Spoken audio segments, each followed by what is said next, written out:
પહેલાં કેરીને ગોળી લેવાની, એનો રસ કાઢી લેવાનો.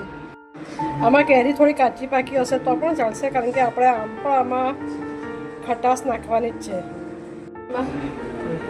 રસને મિક્સીમાં ક્રશ કરી નાખવાનો અને એક વાસણમાં કાઢી લેવાનો. આપણે જેટલું રસ છે ને એટલું એનાથી થોડું વધારે પાણી લેવાનું, એટલે અડધી તપેલી જેટલું પાણી લેવાનું. બાદ આપણે અંદર ખાંડ નાખવાની.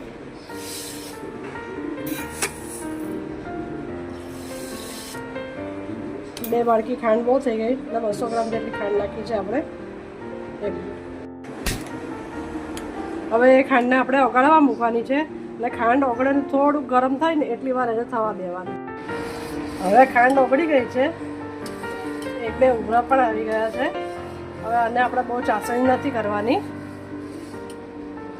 એની અંદર આપણે હવે કેરીનો રસ ઉમેરી દેવાનો છે.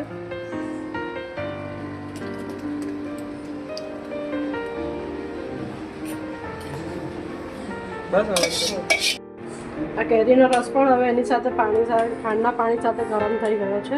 હવે ગેસ બંધ કરી દેવાનો છે.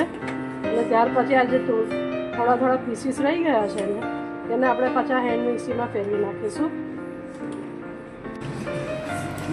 ત્યારબાદ એને નાના ખાણાવાળી ગાળણીથી ગાળી લેવાનું.